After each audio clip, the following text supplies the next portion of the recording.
জায়গা থেকে আমরা ভাই বোন যারা আছি গাজীপুরের মানুষের স্বার্থ রক্ষার্থে আমরা কিন্তু নট অনলি একটা আসলে না, সম্পূর্ণ গাজীপুর সারা দেশে আমরা কাছে লিডার হিসেবে সেই জায়গা থেকে বলতে চাই গাজীপুরের মানুষের সুখ আনন্দ দুঃখ সমগ্র জায়গায় গাজীপুর 2-এর পার্শ্ববর্তী যে আসন আছে প্রত্যেকটা আসনে আপাকে আমাকে পাবে, আমাদের ফারুক ভাই আছেন, আমাদের মোবারক ভাই আছেন, আমাদের সমগ্র কামরুল ভাই আছেন, সমগ্র নেতৃবৃন্দ আছেন, আমাদের সব সময় পাবে। আমরা এই ট্রাক কোনো ব্যক্তির নাই, এই ট্রাক আমাদের জনতা, শুধু জনতার দ্বারের কাছে নিয়ে যাওয়ার জন্য যতটুকু লড়াই করতে হয়, যতটুকু সংগ্রাম করতে হয়, ট্রাককে পুনরুজ্জীবিত করার প্রত্যেক দ্বারে দ্বারে ভোটদারে যাওয়া সেই লড়াইটা আমরা করব এবং জনগণের মধ্যে এক প্রকার পরিবর্তন এসেছে যে পরিবর্তনের মাধ্যমে আগামী গণতান্ত্রিক বাংলাদেশ বিনিয়োগ করবে গণঅধিকার পরিষদ। সো গাজীপুর 2-এর সকল নেতৃবৃন্দ এবং সম্পূর্ণ গাজীপুরের নেতৃবৃন্দদেরকে আমি স্বাগত জানাই এবং আমার লড়াই হচ্ছে শোষিত নিপীড়িত মানুষের পক্ষে এবং আমরা দীর্ঘদিন যে লড়াইটা করছি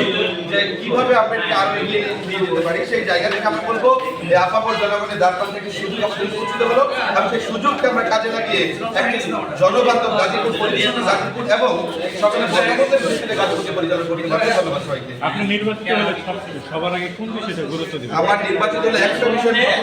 গাজীপুর হচ্ছে একটা ইন্ডাস্ট্রিয়াল জোন এবং সেই জায়গায় ছেলেপেলেরা খুব বেশি পরিমাণ মাদক আসক্ত, ওই গ্লোবালাইজেশনের একটা প্রভাব ওইখানে বা ইন্ডাস্ট্রিয়াল জোন বিভিন্ন তৈরি করে সেই জায়গায় প্রতি লক্ষ্য এবং ওয়েল এডুকেশনের জন্য আমি ফার্স্ট নাও আমি কিভাবে জানবো, সবাই তো ডেভেলপমেন্টের কথা বলে আমি এই করবো সেই করবো, আমার কথা হচ্ছে আমার গাজীপুর পরিচালিত হবে জনগণের মাধ্যমে। তাহলে কিভাবে আমার প্রত্যেক পাড়া মহল্লা মধ্যে অভিযোগ বক্স থাকবে, যে কোনো সমস্যা উইদাউট নন স্টপ সিচুয়েশনে আমরা 1 মাস পর অভিযোগ খুলবো, সুতরাং তাদের নেতা তাদের সেবক তাদের জন্য কাজ করবে, তাদের পরামর্শ করবে। সুতরাং আমরা একটা সবচেয়ে গুরুত্বপূর্ণ বিষয় হচ্ছে তারা তাদের আসন পরিচালনা করবে এবং আমি ওই অভিযোগের ভিত্তিতে আমরা আমলে নিয়ে তাদের সমস্যার সমাধান করতে চাই। আরেকটা ব্যাপার হচ্ছে গ্রাম পাড়া মহল্লা মধ্যে আমরা দেখেছি বিচারের নামে সালিশের নামে এরকম কোনো বিচারিক ব্যবস্থা থাকবে না, দলীয় মানুষরা ধান্দা করে সেই সুযোগ থাকবে, বিচারিক গ্রাম্য আদালত এবং সেই প্রসিডিউর মেনটেন করা হবে। এর মধ্যে কোনো মানে কেউ কারো পক্ষপাতিত্ব অর্থ বাণিজ্য এই জায়গায় কোনো স্থান থাকবে না। এটা গ্রাম্য মানুষ সবচেয়ে বেশি হ্যারাসমেন্ট হয়, যেহেতু আমরা লোকাল রাজনীতির সাথে দীর্ঘদিন জড়িত আমরা মানে ফেস করেছি যে গ্রামের মানুষরা মানে একজনের বিচার চাইতে গেলে ডান দিক থেকেও টাকা যায়, বাম দিক থেকেও মানুষ হচ্ছে বাইরে। সেইটা আমাদের প্রতিবাদ্য বিষয়। আপনারা জানেন যে বিএনপির তারেক রহমান গ্রাম্য সালিশ করার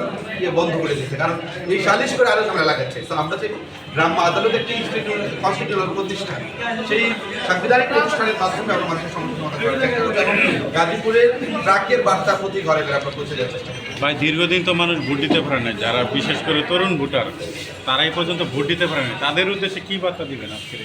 সবচেয়ে গুরুত্বপূর্ণ বিষয় হচ্ছে ইয়াং বেসড সোসাইটি এবং আগামী যে তারুণ্য নির্ভর রাজনৈতিক ব্যবস্থা বন্দোবস্ত এবং আমরা একটা বিষয় বারবার বলছি নতুন বন্দোবস্ত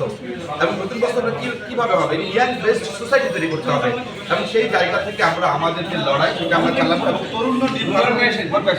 আপনারা জানেন যে প্রবাসীদের একটা ভোটের ব্যবস্থা খুব গুরুত্ব দেওয়া হয়েছে। আমরা জানি না একটা ফার্স্ট টাইম কি পরিমাণ ভোট কাউন্ট হবে, কিন্তু আমরা প্রবাসীদের জন্য কিন্তু আমাদের প্রবাসী অধিকার পরিষদ রয়েছে, আপনারা জানেন সেইটা কাজ ডেভেলপ করছি। আর ইয়াং সোসাইটি সবচেয়ে কালচারাল রিভলিউশন এবং কালচারাল রিভলিউশন বাড়াতে হলে আমাদের সাংস্কৃতিক পরিবর্তন শুদ্ধ সংস্কৃতির চর্চা সেই জায়গাটা আমরা গুরুত্ব বেশি দেবো এবং যে কালচারাল আগ্রাসন সেই এসব আমরা আমাদের গাজীপুর বাসী